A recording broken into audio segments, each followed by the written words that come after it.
గడిచిన గత వారంలో ముందు వారంలో పగిలినటువంటి పాత్ర అనేటువంటి ఆ యొక్క సందర్భాన్ని మనం ధ్యానం చేస్తూ వచ్చాము.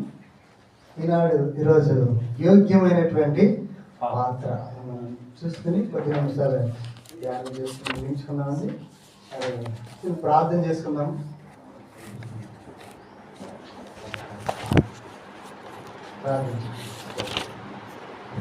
ప్రేమ గల తండ్రి, దయగలిగిన ప్రభా, కృప కలిగిన మా ప్రభావం నన్ను ప్రేమించి గడిచినటువంటి ప్రభా రేపు నెలంతా కూడా మీ కృప చేత భద్రపరిచి మిమ్మల్ని క్షేమంగా దాచి మిమ్మల్ని సజీవంగా ఉంచినటువంటి మీకు అన్నారు తండ్రి. ఈ ప్రభా యొక్క నెలలో తండ్రి మొదటి బుద్ధాంతంలో మేమందరూ కూడా చేరి మేము స్థితించడానికి వచ్చిన గొప్ప పరిణామాన్ని పట్టుకుంటున్నారు. ప్రభా యొక్క తండ్రి ఆయన బిడ్డలు ప్రభా ఆసక్తితో ప్రభా నేను ఆరాధించారు. ఇంతవరకు పాటలు పాడారు ప్రభా. ఆయన బిడ్డలు పాడిన పాటల ద్వారా మీరే స్థితి, ఘనత, మహిమ, ప్రభావాలు పొందినారని నమ్మచ్చు. అండి ఆరాధనలు మీరు తోడు ఉన్నారు తండ్రి. ఈ 10 నిమిషాలు ప్రభావ మీరు నాతో మా అందరితో మాట్లాడమని ప్రభా. నేను వాళ్ళ చుట్టూ చేరి ప్రభా నేను స్థుతించి మీరు చేసినటువంటి ఆ గొప్ప త్యాగం జ్ఞాపకం చేస్తుంది ప్రభా. హృదయపూర్వకంగా స్థుతించి ఆరాధించి నేను క్షేమం వెళ్ళడానికి మీరు ప్రభు చూపించాను. ఇదిగో ప్రభా మీ పక్షాన ఆయన నిలబడుతున్న మీరే నాకు సహాయం చేయండి. దీనులను అయోగ్యులను నన్ను ప్రభా మీరే బలపరుస్తురమ్మని సహాయం చేయండి. నడిపిస్తున్న కుమారుడు మీకు జ్ఞాపకం చేస్తుంది. సహాయం చేయండి. యేసునామమునకి ప్రార్థిస్తున్నాను తండ్రి.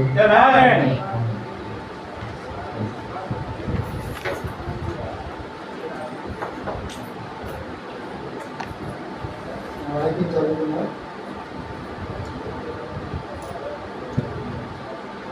ఇండియా 18వ అధ్యాయం మొదటి నుంచి ఆలోచన సార్ చదువుకున్నాం.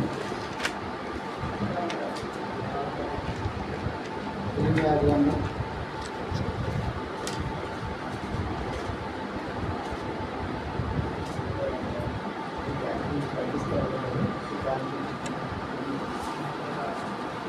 18వ అధ్యాయం మొదటి నుంచి ఆలోచనలు అందరూ కలిసి చదువుదాం.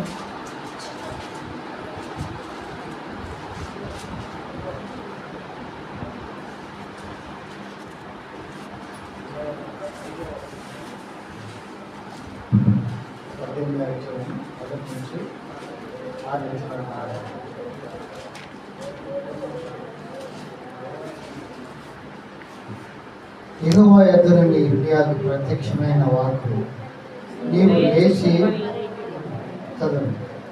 ఒక వచనం చదువుతాను, ఒక వచనం చదవాలి.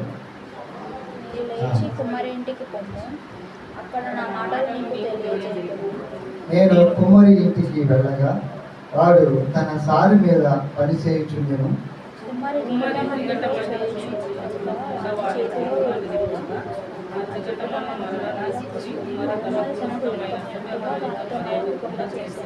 అంతటి యెహోవాకు నాకు ప్రత్యక్షమయ్యేలాగా సెలవిచ్చాను. ఇశ్రాయేలులారా, ఈ కుమ్మరి మట్టికి చేసినట్లు నేను మీకు చేయలేనా? ఇదే యెహోవాకు జీవితమన్ను కుమ్మరి చేతిలో ఉన్నట్టుగా ఇశ్రాయేలులారా మీరు నా చేతిలో ఉన్నారు. మరొక భాగం మనం చదువుకుంటాం. 2వ రాజుల గ్రంథం 2వ అధ్యాయము 19 నుంచి 22 వచనాలు కలిసి చదువుతాం. 2వ రాజుల గ్రంథము 2వ అధ్యాయము 19 నుంచి 22 వరకు. అంతటా ఆ పట్టణపు వారు ఆ పట్టణమునున్న చోటు రమ్యమైనదని మా ఏలిన వాడువైన నీకు కనబడుతున్నది, కానీ నీళ్లు మంచివి కావు, అందుచేత భూమి విసారమై ఉన్నదని ఎలీషాతో అనగా, అతడు కొత్త పాత్రలో ఉప్పు వేసి నా యొద్దకు తీసుకుని రండి వారితో చెప్పాను. వారు దాన్ని తీసుకుని రాగా అతడు ఆ నీటి యొద్దకు పోయి అందులో ఉప్పు వేసి, యెహోవా సెలవిచ్చినదేమనగా, ఈ నీటిని నేను బాగు చేసి ఉన్నాను కనుక ఇక దీని వలన మరణము కలగకపోవును, భూమి విస్తారముగా ఉండదు అని. కాబట్టి నేటి వరకు ఎలీసా చేసి చెప్పిన మాట చెప్పున ఆ నీరు మంచిదే. మరొక లేఖన భాగాన్ని మనం చదువుతున్నాం. పత్రిక లేఖన భాగం 2వ తిమోతి పత్రిక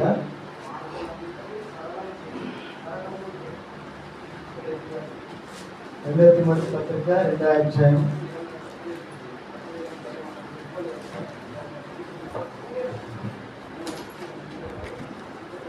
2వ అధ్యాయం 27వ వచనం అందరం కలిపి మనం చదువుతున్నాం. గొప్ప ఇంటిలో వెండి పాత్రలను బంగారు పాత్రలను మాత్రమే కాక కర్రవియు మట్టియు కూడా ఉండను. వాటిలో కొన్ని ఘనతకును కొన్ని ఘనహీనతకును వినియోగించబడి ఎవడైనా వీటిలో చేరక తను తాను పవిత్రపరచుకొని ఎడల వాడు పరిశుద్ధపరచబడి యజమానుడు వాడుకొనుటకు అర్హమైన ప్రతి సత్కార్యములకు సిద్ధపరచబడి ఘనత నిమిత్తమైన పాత్రే ఉంటుంది. దేవుడికి మహిమ కలుగుగాక. ఇది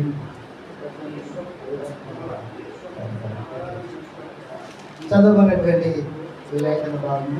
మరి మొదట ఇర్మియా మనం చదువుకున్నాం. ఆ యొక్క అధ్యాయాన్ని మనం గతంలో ధ్యానం చేసుకున్నాం. అక్కడ ఏమని రాయబడిందంటే, ఆ కుమ్మరి జిగట మన్నుతో ఏం చేస్తానండి, ఆ యొక్క కుండను తయారు చేస్తున్నాడు. కుండను తయారు చేస్తున్నప్పుడు ఆ కుండ ఆ కుమ్మరి వారి చేతిలో ఏమవుతుందంటే అది పెగిలిపోతూ ఉంది. అది సరిగా నిలబడట్లేదు. ఆయన అనుకున్నటువంటి రీతిగా అది రావట్లేదు. అక్కడ ధ్యానం చేసినప్పుడు ఆ కుండ అనగా కుండ మానవునితో పోల్చబడింది. కుమ్మరి వాళ్ళకి ఆ సారి తిప్పేటువంటి వ్యక్తి ఎవరంటే ప్రభు అయినటువంటి యేసుక్రీస్తు మనం పోల్చుకున్నాం. అయితే ఈ సారి తిప్పేది ఎవరండి?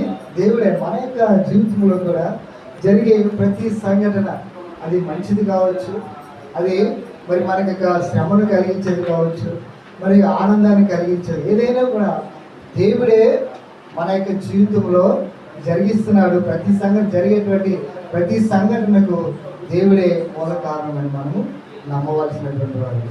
అయితే ఈ దినం మనం 2వ రాజుల గ్రంథంలో మనం చదువుకున్నాం. అయితే దానికంటే ముందుగా ఈ యొక్క బైబిల్ గ్రంథంలో కొన్ని కొండలు, ఆ కొండల గురించి చెప్పుకొని లాస్ట్లో ఈ రాజుల గ్రంథం మనం చేసుకుని ముగించుకున్నాము.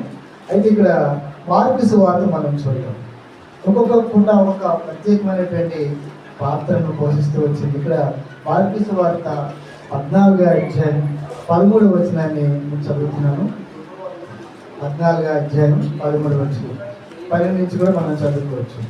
పులియల రొట్టెల పండుగలో మొదటి దినమున వారు పస్కా పశువును వధించినప్పుడు ఆయన శిష్యులు, నీవు పస్కాను భుజించుటకు మేము ఎక్కడికి వెళ్ళి సిద్ధపరచవాలని కోరుచున్నావని ఆయన అడుగుతా, ఆయన మీరు పట్టణంలోనికి వెళ్ళి అక్కడ నీళ్లకుండా మోయించిన ఒక మనుష్యుడు మీకు ఎదురుపడను, వాని ఎంట పోయి వాడు ఎక్కడ ప్రవేశించినో ఆ ఇంటి యజమాని చూసి నేను అలాగే యేసుప్రభు నా శిష్యులతో కూడా పస్కాను భుజించుటకు నా విడిది గది ఎక్కడున్నదని బోధకుడు అడుగుతున్నాడని చెప్తుంది. ఈ యొక్క అధ్యాయంలో కూడా ఒక కుండ మనకు కనిపిస్తుంది. ఈ కుండ ఏమంటే ఈ నీళ్లు మోసుకొని పోతున్నారు. ఈ నీళ్ళు ఎక్కడి నుంచి అంటే కేరేతు వాగు నుంచి ఆయన మోస్తున్నాడు. అంటే అక్కడ ఏదో ఒక సమయంలో పలానా గంటలో పలానా వ్యక్తి వస్తాడని మనం చెప్తాం. అయితే ఈయన పని ఏంటంటే దినమంతా కూడా నీళ్లు మోయడమే. అందుకే ప్రభావం కరెక్ట్గా చెప్పడం ఏమంటే, నువ్వు వెళ్ళేటప్పటికి ఒక ఆయన నీళ్ళతో కొండ తీసుకెళ్తాడు, నువ్వేగే ఆయన అడుగు అని చెప్పాడు. ఈయన పని నీళ్లు మోసుకొని రావడమే. ఎందుకంటే అది చాలా పెద్ద ఇల్లు, అలా విడిదొక్కడానికి చాలా పెద్ద 12 మంది శిష్యులు ఉన్నారు. యేసు ప్రభు వీరందరూ కూడా ఒకే చోట కూర్చోడానికి కావాల్సినటువంటి ఆ యొక్క విశాలమైనటువంటి గది అక్కడ ఉంది. ప్రభుకి తెలుసు. అందుకే ఇక్కడ ఆ శిష్యులను అక్కడ పంపాడు. బహుశా ఎవరిని పంపుతారంటే మరి యోహాను యాకోబుని మాత్రమే పంపించు, పేతురుకి కనపడదు. అయితే ఇక్కడ వారిద్దరు వెళ్ళి అడుగుతున్నారు. అయినప్పుడు ఆయన వారికి అక్కడ విడిది గది చూపించాడు. ఈ కుండకు నేను ఏమని పేరు పెట్టానంటే ఇది మార్గము చూపించేది. ఏం చూపించిందని? మార్గాన్ని చూపిస్తూ ఉంది. అయ్యా మీరు ఇలా వెళ్ళండి, ఆ గృహంలో మీరు అడగండి, అక్కడ ఏం జరుగుతుంది, మీరు అనుకున్నటువంటి కార్యం నెరవేరుతుంది. అయితే ఇది మార్గము చూపించేటువంటి కొండగా ఉంది. అంతేకాకుండా ఆ కొండలో ఏమున్నాయండి, నీళ్లు ఉన్నాయి. నీళ్లతో నిండినటువంటి కొండ. నీరు దేనికి సూచనగా ఉందంటే వాక్యానికి సూచనగా ఉంది. ఈ కొండ నీటితో అంటే వాక్యము కలిగినటువంటి కొండ, అదే వాక్యములో ఉన్న వాక్యములు కలిగినటువంటి ఆ బిడ్డ కనుక దేవుని ఎరిగినటువంటి వాడు కనుక ఇదిగో మీరు ఇలా వెళ్ళండి, వారికి మార్గం చూపించారు. యేసు ప్రభువు కూడా అన్నారు, నేనే మార్గమును, నేనే సత్యము, నేనే జీవాలని యేసు ప్రభువు వారు కూడా మనకు తెలియజేస్తున్నటువంటి సందర్భాన్ని మనం చూస్తాం. అయితే ఇక్కడ మరి ఈ వాక్యము దేనికి, మా వాక్యం గురించి మనం 2 మాటలు మనం చూసుకున్నాం. ద్వితీయోపదేశ కాలంలో 32 అధ్యాయంలో చక్కని మాట మనం చదువుతాం. చూడండి, ద్వితీయోపదేశ కాలము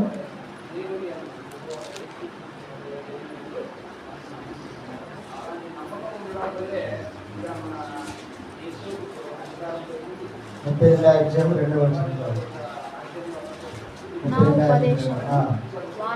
నా ఉపదేశము చెప్పండి, అందరూ కూడా మనం కలిసి చదువుదాము. మిగిలిన వారు కూడా చెప్పండి, అన్నవాళ్ళు కూడా. నా ఉపదేశము వానవలెను కురియును, నా ఉపదేశము వానవలే కురియును, నా వాక్యము మంచు వలెను లేత గడ్డి మీద పడు చినుకుల వలెను, పచ్చిక మీద కురియు వర్షం వలెను ఉండెను. నా ఉపదేశం అనే ఇక్కడ దేవుని యొక్క వాక్యము ఎలా ఉందంటే ఇక్కడ మంచు వలె, వాన కురిసేటువంటిప్పుడు చూడండి, వాన వలె కురియను. అంటే ఆకాశము నుంచి వాన ఎలా పడినప్పుడు ఎంత మనము ఉల్లాసం, ఎంత ఎండగా ఉంది మనకి, అదే వర్షం పడింది అనుకోండి ఎంత సంతోషాన్ని మనం అనుభవిస్తాం. అంటే దేవుని యొక్క వాక్యాన్ని మనం అనుభవించినప్పుడు, మనం చదివినప్పుడు అంతగా మనం సంతోషం, ఉల్లాసం, ఆనందం మనం పొందుకుంటాం. ఇంకా అక్కడ చూసినప్పుడు ఏమంటే ఆయన వాక్యము మంచు వలె, వాక్యము మంచు వలె లేత గడ్డి మీద పడి చినుకులు వలె, లేత గడ్డి మీద మంచు కణాలు మీరు చూడండి ఉదయకాలంలో అదొక డైమండ్ లా కనిపిస్తుంది. మీరు గమనించారు, అది చక్కగా ఆ కిరణాలు దాని పడినప్పుడు ఎంతో తేజస్సుగా కనిపిస్తుంది. అంటే అంతగా దేవుని యొక్క వాక్యము మరి అక్కడ పోలుస్తున్నాడు. దేవుని యొక్క వాక్యాన్ని ఎలా పోలుస్తున్నాడు, మంచు వలె ఆయన పోలుస్తున్నాడు. పచ్చిక మీద కురియు వర్షం వలె ఆయన యొక్క వాక్యం ఉంటుంది. నా ఉపదేశం, దేవుని యొక్క వాక్యము వర్షముతో పోలుస్తున్నాడు, మంచుతో పోలుస్తున్నాడు, నీటితో ఆయన పోలుస్తున్నాడు. అని ఇవన్నీ కూడా మనం అనుభవించినప్పుడు మనకి జీవాన్ని, నీరు లేకుండా మనం జీవించలేదు, అంటే మనకి జీవం. అందుకే కీర్తన 119 దావి కీర్తన మనం చూస్తాం, ఈ వాక్యము నా పాదము ఎలా ఉంది, దీపముగా ఉన్నది, బాధలలో నన్ను ఏం చేస్తుంది, అది బ్రతికిస్తుంది, నెమ్మదిస్తుంది. దేవుని యొక్క వాక్యం, అంటే దేవుని వాక్యం మనను జీవితం చేసేదిగా ఉంది. ఇంకా మనం చూసినట్టు కీర్తన 68 దావీదు కీర్తన 9వ వచనాన్ని మనం చూసినప్పుడు 68 దావీదు కీర్తన 9వ వచనాన్ని మనం చూద్దాం. దేవా నీ స్వాస్థ్యము దేవా నీ స్వాస్థ్యము మీద నీవు వర్షము సమృద్ధిగా కురిపించితివి, అది అలసిలుగా నీవు దాన్ని బలపరిచితివి. చూడండి ఎంత చక్కని మాట. నీ స్వాస్థ్యం అనగా ఇశ్రాయేలీయులు. అంతేకాదు మనం కూడా దేవుడు ఎరిగినటువంటి మనం కూడా ఇశ్రాయేలీయులుగా మనం ఉంటున్నాం. అయితే మనకి వర్షం ఎలా ఉందన్న సమృద్ధిగా కురిపించింది, అలసి ఉండగా నువ్వు ఏం చేసావు, బలపరిచి. దేవుని యొక్క వాక్యం సమృద్ధి అయినటువంటి ఆహారం, సమృద్ధి, అది సమృద్ధి. అంతేకాకుండా ఆ వాక్యం మనం ఏం చేస్తున్నది, బలపరిచేదిగా ఉంది, మనను మరి సంతృప్తితో నింపేదిగా ఉంది. ఇంకా ఎఫెసీ పత్రికలో మనం చూసినట్లయితే 6వ అధ్యాయం 18వ వచనాన్ని మనం చూసినట్లయితే వాక్యం వివరించినటువంటి చక్కని మాటలు మనం చదివితే ఎఫెసీ పత్రిక 6వ అధ్యాయం 18వ వచనం చూడగా, ఆత్మ వలన ప్రతి సమయమందును ప్రతి విధమైన ప్రార్థన విజ్ఞాపన చేయొచ్చు, ఆయన విషయమై సమస్త పరిశుద్ధి నిమిత్తము పూర్ణమైన పట్టుదలతో విజ్ఞాపన చేయొచ్చు వెలుగుగా ఉంది. ఇక్కడ ఆత్మ వలన ఆ పై వచనంలో ఉంది, 17వ వచనంలో, మరియు రక్షణ అనుసరిస్తాను దేవుని వాక్యమును ఆత్మ ఖడ్గాన్ని మీరు ఏం చేయాలంట ధరించు. అది ఇక్కడ వాక్యం ఎలా ఉందంటే ఖడ్గము లేదా ఆత్మ ఖడ్గం. ఖడ్గం ఏం చేస్తుంది? ఎదురొచ్చేటువంటి సైతాన్ని, ఎదురొచ్చేటువంటి శత్రువులను జయించడానికి వాక్యాన్ని మనం ఏం చేసుకోవాలా? ధరించాలనేటువంటి విషయాన్ని కూడా జ్ఞాపకం చేస్తుంది. ఇక్కడ చూసినట్లయితే కాకుండా మరి మార్గాన్ని చూపించింది. ఇంకా మనం ధ్యానం చేసినప్పుడు సమృద్ధిని కలిగింది, సమృద్ధిని కూడా మనకు చూపిస్తుంది. అయితే ఇంకా మనం చూసిన రెండో కొండ మనం చూసినట్లయితే న్యాయాధిపతుల గ్రంథంలో న్యాయాధిపతులు 7వ అధ్యాయము 17వ వచనం మనం చదివామండి. న్యాయాధిపతులు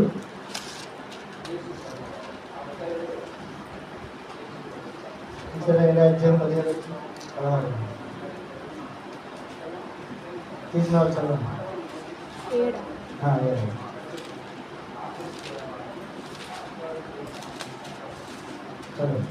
ఇదిగో నేను వారి దండు కొట్టుకొని పోచున్నాను, నేను చేయనట్లు మీరు చేయవలెను. ఆ 300 మందిని 3 గుంపులుగా చేసి ఊరను ఒట్టి కొండను ఆ కుండలలో ప్రతివాని చేతికిచ్చి వారితో నన్ను చూసి నేను చేయనట్టు చేయండి. ఇదిగో నేను వారి దండు కొట్టకొనక పోతున్నాను, నేను చేయనట్లు మీరును చేయలను. నేను నాతో వారందరూ బోరలను ఊదినప్పుడు వీరును దండు పాలనంతటి చుట్టూ బోరలను ఊదుచు యెహోవాకు గిద్యోనుకు విజయమని కేకలు వేయమని చెప్పి ఇక్కడ 7వ అధ్యాయం మనం చూసినట్లయితే ఇక్కడ అప్పుడు ఎవరో పురాలుగా గిద్యోను అతనితో జనులందరూ వీరి మీదకి శత్రువులు వచ్చారండి, యుద్ధానికి వచ్చారు. యుద్ధానికి వచ్చినప్పుడు ఈయన దగ్గర మరి 30,000 మంది ఉన్నారు. అయితే ప్రభు అన్నాడు వారిని తగ్గించమన్నాడు. వారు ఆ నీటిలోనికి వెళ్ళి వాళ్ళు మరి కుక్క ఎలాగైతే గతుకుతుందో అలాగా గతికిన వాళ్ళని తీసేగా 10,000 మంది ఉన్నారు. అయితే సైన్యం అయితే చాలా మంది ఉన్నారు. వాళ్ళు 12వ వచనం మనం చూస్తాం. విద్యానీయులు అమాలేకులను తూర్పు వారిని లెక్కకు మిడతల వలె ఆ మైదానంలో పరుండి ఉండేవి. వారి ఒంటెలు సముద్ర తీరమందున ఇసుక రేలుల వలె లెక్కలేని ఉన్నాయి. చూడండి, లెక్క పెట్టడానికి అంతులేదు, అక్కడ లెక్కలేనన్ని ఆ ప్రాంతం అంతా నిజమే. అమాలేకులు ఇక్కడ గిద్యోను వాళ్ళ మీదకి వచ్చారు, ఇశ్రాయేలు మీద. అప్పుడు ప్రార్థన చేశారు, అయ్యా వారు మా మీదకి యుద్ధానికి వచ్చారు, మేము వెళ్ళగలమా, వారితో మేము జయించగలమా లేదని ప్రభు అన్నప్పుడు మీ దగ్గర 30,000 మందిని తీసేసి 10,000 మంది ఉన్నారు. 10,000 మంది ఇస్తారని జనాన్ని జయించగలరా? జయించలేదు. అయితే ఇక్కడ ప్రభు వారితో ఉన్నాడు కనుక వారికి ఒక దర్శనం వచ్చిందంట. ఏ దర్శనం అన్నది? వారికి దర్శనం వచ్చింది. ఏ దర్శనం అంటే అక్కడ 14వ వచనం, అందుకు వాని చెలిగాడు అది ఇశ్రాయేలుడైన యోవాషు కుమారుడు గిద్యోను కట్టలే కానీ మరేమీ కాదు. దేవుడు మిద్యానీయులను ఈ దండంతను అతని చేతికి అప్పగించబోతున్నాడని వారికి దర్శనం వచ్చింది. ఆ దర్శనంలో ఒక రొట్టె ఆ గిద్యోను దగ్గర నుంచి దొరుకుని వచ్చి మిద్యానీయులైన ఆ రథాలు గుద్దితే రథాలు పడిపోయాయి. ఒక రొట్టె అంటే అది దర్శనం వచ్చింది. ఆ దర్శనం చూసినప్పుడు నిజంగా ఏం చేస్తున్నాడు? దేవుడు వారి పక్షాన యుద్ధం చేస్తున్నాడు, మనం ఈ యొక్క యుద్ధంలో ఓడిపోతామని చెప్పి వారిలో ఒక కలవరం పుట్టి ఒకరు పారిపోతే ఆ సందర్భంలో ఒకరినొకరు పోల్చుకుని చాలా మంది చనిపోయారు. అయితే ఇక్కడ యుద్ధం చేయలేదంటే వీళ్ళు విద్యలో ఉన్నటువంటి 10,000 మంది యుద్ధము చేయలేదు, కానీ వాళ్ళు ఏం చేశారంటే కొండను కొట్టారండి. చూడండి, అక్కడ చూసినట్లయితే కొండ మనకు కనబడుతుంది. అక్కడ 16వ వచనంలో ఆ 300 మంది 3 గుంపులు చేసి బోరను ఒట్టి కొండను ఆ కొండలలో దివిటీలు, ఈ కొండలో ఏముందండి? దివిటి అంటే వెలుగు ఉంది, అది అగ్ని ఉందన్నమాట. అయితే ఈ కొండ అసలు పేరు పెట్టాలని విజయం ఇచ్చినటువంటి కొండే, కానీ ఇది మండుచున్నటువంటి కొండ. ఏ కొండ అండి ఇది? మండుచున్నటువంటి కొండ. నిజమే, నువ్వు దేవుని యొక్క బిడ్డగా నువ్వేం చేయాలంటే నువ్వు మండాలి. నువ్వేం చేయాలని? మండాలి. వాక్యము చేత, ప్రార్థన చేత నువ్వు మండుతూ ఉండాలి. మరి నీ చుట్టూ ఉన్నటువంటి వారిని ఏం చేయాలా? మండించాలి. ఆ కట్టె పొయ్యిలో పెట్టినప్పుడు ఏం చేయాలి? మండుతుందా లేదా? అది మండుతుంది. అది మండుతున్న గారి చుట్టూ ఉన్న కట్టెలు కూడా అదే కట్టెలు మనం బయటికి తీసామనుకోండి కొంచెంసేపే పండుతుంది, తర్వాత పొగొచ్చి ఆరిపోతుంది. అయితే యోహాను అంట మండుచున్నటువంటి వాడు, మండుతూ ఉన్నాడు. ఎందుకంటే పరిశుద్ధాత్మ చేత పుట్టినటువంటి వాడు, పరిశుద్ధాత్మ ఆయనలో ఉంది. పరిశుద్ధాత్మ చేత అతడు నింపబడ్డాడు. నింపబట్టి ఆయన మండుతున్నాడు. అయితే ఈ కుండ మనకి నేర్పించేది ఏమంటే మనము మండుచు ఉన్నాడు, అనేక మందిని మండించున్నాడు. ఏమైనా నువ్వు దేవుని వైపు చూసి దేవుని మీద నువ్వు ఆధారపడినట్లయితే అద్భుతాలను మనము చిన్న కుండ ద్వారా లక్షల మందిని వాళ్ళు ఏం చేశారని గెలవగలిగారు. ఆ స్టీవెన్స్ అనే ఆ పాట కూడా పెట్టాను. కరుణించి నావాడు అనే పాటలో ఉంటుంది. కరుణించే నావాడు కనుపాపల కాపాడు కునికే నాడు, కరుణించే నావాడు కనుపాపల కాపాడు కునికే నాడు. పోరాటము చేయకుండానే ఏ ఖడ్గము దూయకుండానే, పోరాటము చేయకుండానే ఏ ఖడ్గము దూయకుండానే తరుము వారు పారిపోలేదా. పోరాటము చేయకుండానే ఏ ఖడ్గము దూయకుండానే తరుము వారు పారిపోలేదా.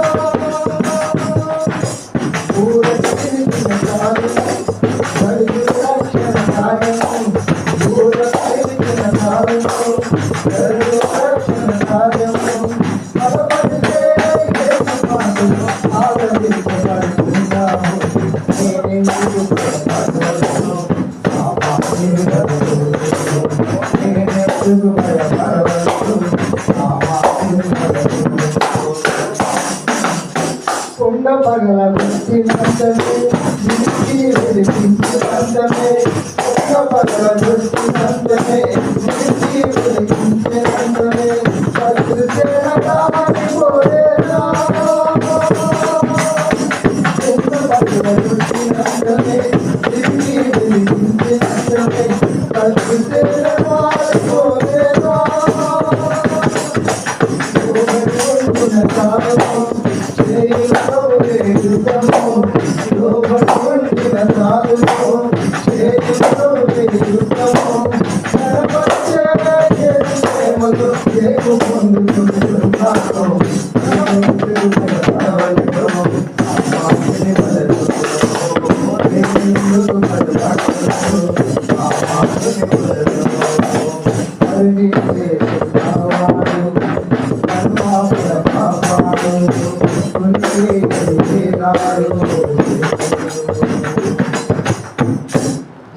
కొండ పగలగొట్టినట్టు అంటే ప్రభు మీద వాళ్ళు ఆధారపడ్డారు. వారు ఏం చేశారండి? అద్భుతమైనటువంటి కార్యాలు. అది ఈ కొండ మనకి ఏం నేర్పిస్తుంది? విజయాన్ని. దేవుని వైపు నువ్వు చూసినట్లయితే, దేవుని మీద నువ్వు ఆధారపడినట్లయితే అద్భుతమైన ఆశ్చర్య కార్యాలు చూడగలనేటువంటి విషయానికి నేర్పిస్తుంది. ఇంకా చూసినట్లయితే యోహాను సువార్త 12వ అధ్యాయంలో మనకు అందరికీ తెలిసినటువంటి సందర్భం. అర్థమైనటువంటి మరియా యేసు ప్రభు సీమోను వెంట కూర్చున్నప్పుడు ఆ బిందు చూద్దామా? 12వ అధ్యాయంలో 1 నుంచి 3 వచనాలు మనం చదివినట్లయితే యోహాను సువార్త 12వ అధ్యాయము.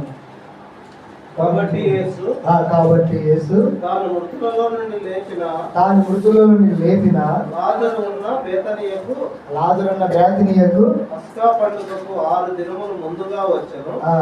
అక్కడ వారు ఆయనకు విందు చేసిరి. మార్త ఉపచారం చేసెను.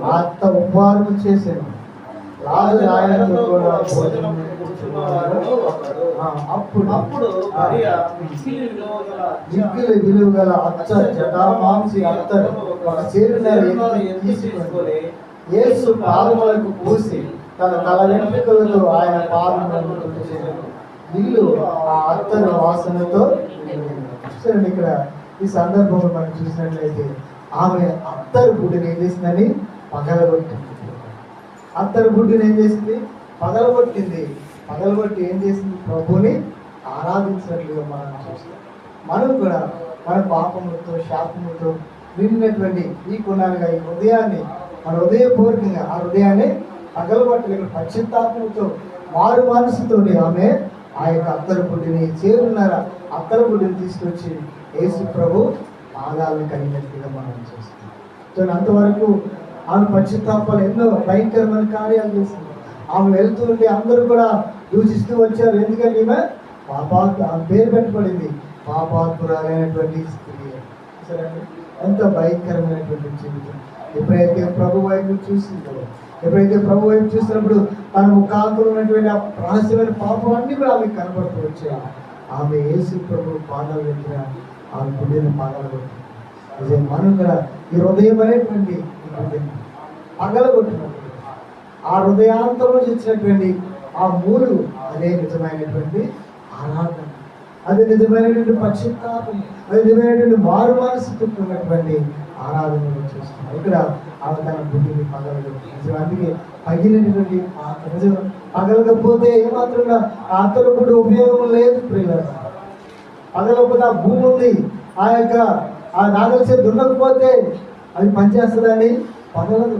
అందుకే ఒక భక్తులకు పాట పాడతాడు, పగిలిన దానిని కోరదండి లోకం, పగిలిన దానిని కోరదు లోకం, ఇరగని చోయి సృష్టిలో శూన్యం, పగిలిన దానిని కోరదు లోకం, ఇరగని చోయి సృష్టిలో శూన్యం, అలయాగోగును పిలిచిన దేవా, అలయాగోగును విరిచిన దేవా, ఇశ్రాయేలుగా ఇశ్రాయేలుగా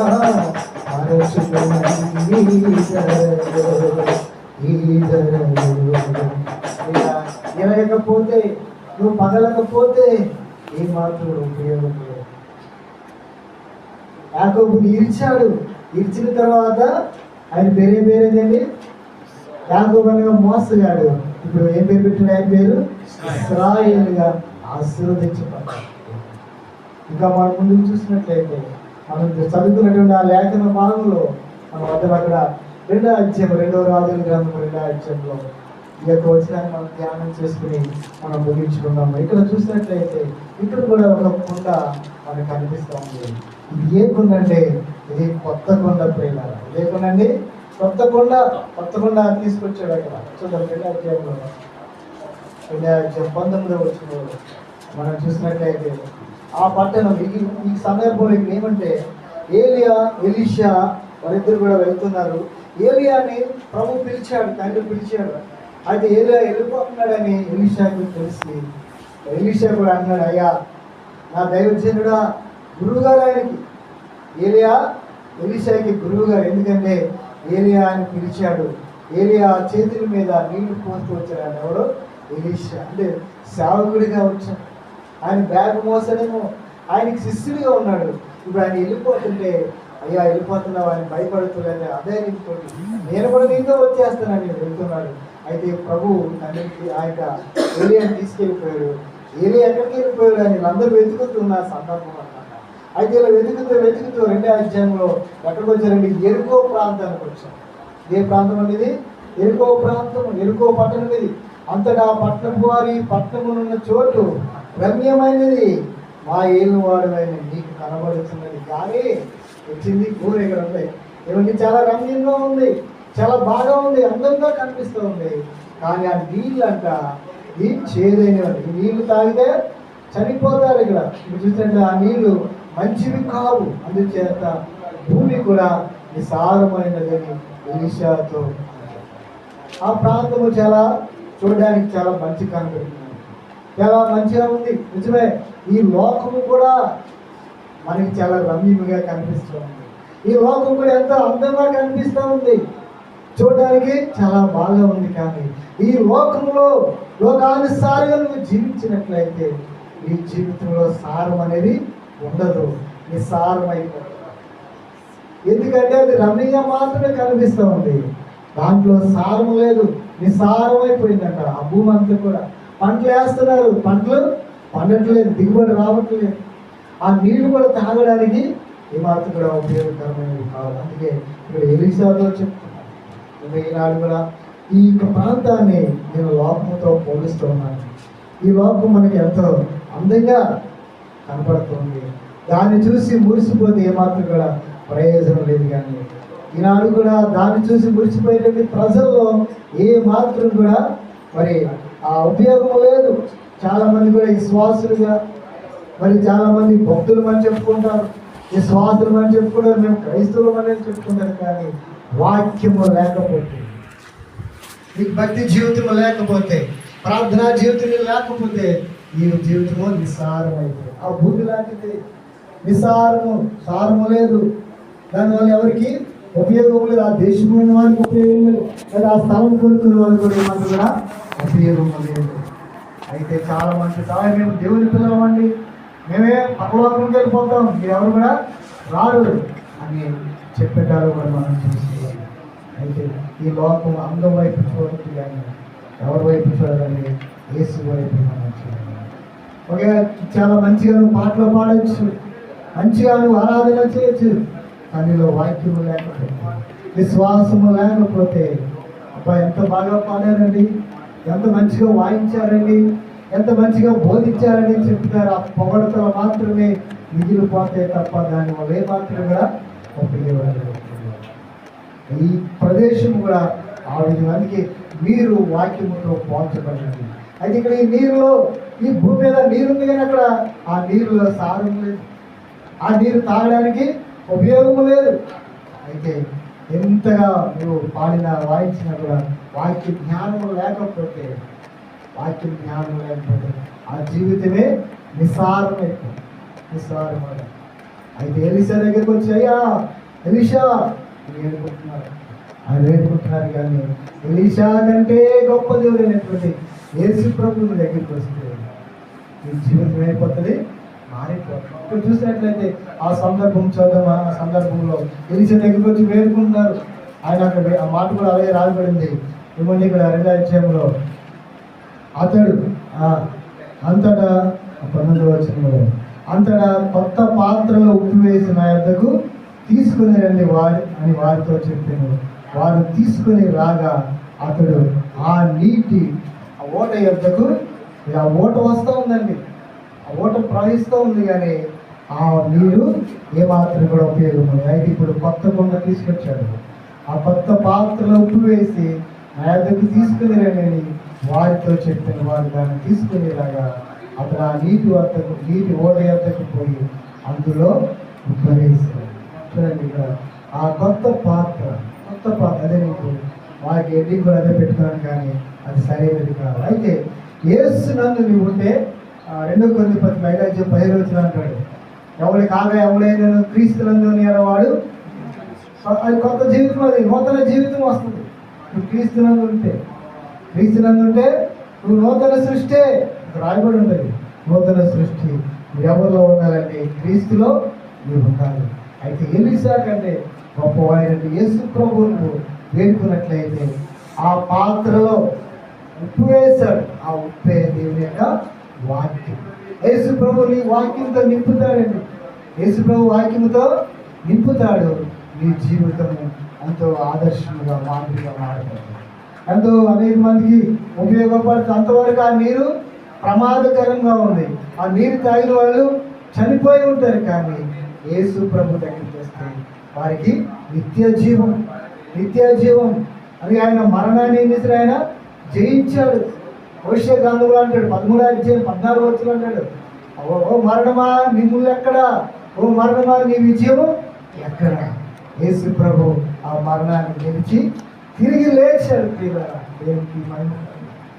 ఆ మరణాన్ని జయించినటువంటి పునరుద్ధారైనటువంటి యేసు ప్రభు చెప్తున్నాడు, నా యొద్దకు రండి, నేను చేస్తాను కొత్త సృష్టి, కొత్త పాత్రలు ఏది ఇక్కడ తీసుకొచ్చాడు. నన్ను కూడా నూతనమైన కొత్త సృష్టిని ఆయన ఇవ్వగలడు. నువ్వు అన్ని పాత దగ్గరికి తీసుకురావాలి. నీకు చాలా పాత్రలు ఉంటాయి కదా. నీ పాత జీవితం దేవుని దగ్గరికి తీసుకురావద్దు. నీ పాత జీవితం పాపపు జీవితం, దరిద్రం, అది ఆ పాపాన్ని తీసుకురావద్దు. కొత్తగా రావాలి. ఆ కొత్త పాత్ర దగ్గర తీసుకొచ్చాడు. ఆ కొత్త పాత్రలో వాక్యం చేత నింపాడు. కొత్త పాత్రలో ఉప్పు వేసి ఆ ప్రవహించే నీటి ఓటలో కలిపినప్పుడు ఆ నీరంతా ఏమైపోతుందంటే స్వస్థపడి బాగుపడి నాకు చెప్తున్న ఎలీషా, ఈ నీరు నేను ఏం చేశాను? బాగు చేశాను. ఆ నీరు ఇప్పుడు తాగడానికి ఉపయోగపడకరంగా ఉంది. ఆ భూమి సారవంతంగా మారింది. నిజమే, నిరుపయోగమైన నీవు నేను దేవుని దగ్గరికి వచ్చినట్లయితే ఇవి అనేక మందికి ఉపయోగపడేటువంటి వ్యక్తిగా మారుతాయి. అనేక మందికి నువ్వు ఆదర్శంగా ఉండగలుగుతావు. అనేక మందికి మార్గదర్శిగా దేవుడు నిన్ను మార్చిస్తాడు. ఇంకొక విషయాన్ని కూడా నేను జ్ఞాపకం చేస్తున్నాను. ఇక్కడ అది చేదు, ఆ నీళ్ళంట చేదు ఉన్నాయి. అక్కడ రాయబడింది అది మధురముగా మారిపోయింది. ఋతు కూడా, ఋతు గ్రంథంలో మనం చూస్తాము. ఆ నయోమి యేసుప్రభు మళ్ళా ఆ యొక్క మోయాబు పట్టణం నుంచి ఇక్కడగా ఎప్పుడైతే ఆ బెత్లెహేముకి వచ్చిందో ఆమె జీవితం కూడా ఏమైందని మధురముగా మారిపోయింది. మధురము. ఈ జీవితాన్ని కూడా మన జీవితాన్ని, అందరి యొక్క జీవితాన్ని ఎవరైతే యేసుప్రభుని శ్వాసం ఉంచుతారో వారి జీవితం మధురముగా ఉంటుంది. ఆ పాత చేదైనటువంటి ఆ జీవితాన్ని, పాపపు జీవితాన్ని తొలగించి ఆ ప్లేస్లో ఏం పెడతారండి? దేవుని యొక్క వాక్యాన్ని పెడతారు. ఆ మొండి కఠినమైన గుండెను తొలగించి మెత్తని మాంసపు గుండెను పెడతారండి. హెచ్కేల్ గారు 16 మనం చూస్తాం. దేవుని దగ్గరికి రా, నీ పాత జీవితాన్ని తొలగించుకో. పాత అలవాట్లు, పాపపు జీవితము అన్ని కూడా తొలగించుకో. నూతనమైన సృష్టిగా, నూతనమైన పాత్రగా నిన్ను మార్చాలని ఆయన ఎదురు చూస్తున్నాడు. ఇంకా మనం చూసినట్లయితే ఆయనకి ఎలా ఉండాలంట? యోగ్యమైనటువంటి పాత్రలు. మనం మొదటి చదువుకున్నాం. గొప్పవాని ఇంట్లో అనేకమైన పాత్రలు ఉన్నాయి. చూద్దాం 2 తిమోతి పత్రిక. గొప్పవాని ఇంట్లో అనేకమైన పాత్రలు ఉన్నాయి. కొన్ని ఘనతకు, కొన్ని ఘనహీనతకు అవి వాడతారు. కానీ ఎందుకు ఉపయోగించడానికి లేదు. నువ్వు దేవుని చేతిలో ఉంటే నువ్వు మట్టి పాత్రలు అయినా కూడా దేవుని ఘనంగా వాడుకుంటావు. ఘనంగా వాడుకుంటావు. చూద్దాం 2 తిమోతి పత్రిక 2:22 మనం చదువుకున్నాం. 2 తిమోతి పత్రిక సరే నీవు యవ్వనేచ్ఛలు విడిచి దాని పై వచ్చింది. ఎవడైనాలో వీటిలో చేరక ఎవడైనా వీటిలో చేరక తను తాను పవిత్ర పరుచుకుని ఎడల వాడు పరిశుద్ధపరచబడి యజమానుడు అది కావాలి. ఎలా ఉండాలని? యజమానుడు వాడుకొని అర్హమైన పాత్రగా ఉండాలి. స్తోత్రం. ఎలా ఉండాలని? మన ఆ యజమానుడు వాడుకునేటువంటి పాత్రగా ఉండాలి. ప్రభు కూడా మనం ప్రార్థన చేయాలి. ప్రభు, నేను మీ చేతిలో వాడబడే పాత్రగా ఉండాలి. కొత్త పాత్ర ఎక్కడ పెట్టేస్తాం? ఇది కొత్తదని వాడడం. మనం ప్రస్తుతం కొత్తది కొనుక్కుంటాం, ఆ రోజు వాడుతుందా, మళ్ళీ పండుగ ఎప్పుడో తీస్తాం. కానీ దేవుని చేతిలో వాడబడే పాత్రగా ఉండాలి. అందుకే యోగ్యమైనటువంటి పాత్రగా నేను మార్చబడాలి అంటే ప్రభు దగ్గరికి రావాలి. మీ పాత జీవితం, పాత అలవాట్లు విడిచిపెట్టి, పాపపు జీవితాన్ని విడిచిపెట్టి, ప్రభా నన్ను మార్చు, నీ వాక్యం నాలో నింపు ప్రభా, నింపు ప్రభా, నింపు ప్రభా అని ప్రార్థించాలి. దేవాన్ని చేతులు వాడబడే యోగ్యమైన పాత్రలను మలచుతండి అని మనం ప్రార్థించేద్దాం. ఆ విధంగా అయితే ఈ యొక్క యోగ్యమైన పాత్రలను ఎలా వాడబడతావు అంటే, మరి కీర్తన 51:9-10 అక్కడ రాస్తాడు. దేవా నా హృదయంలో శుద్ధ హృదయం నాకు కలిగి చేయండి. ఎలాంటి హృదయం కావాలంట?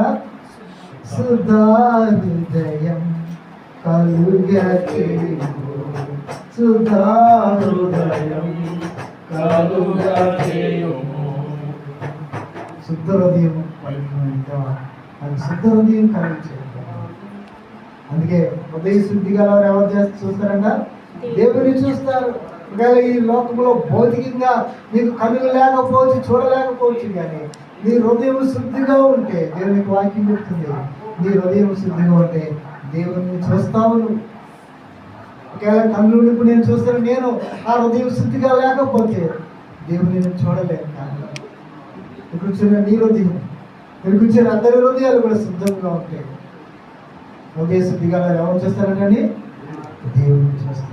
అయితే ఈ హృదయాన్ని శుద్ధిగా ఉంచుకున్నట్లయితే దేవుని నువ్వు వాడుకుంటావు.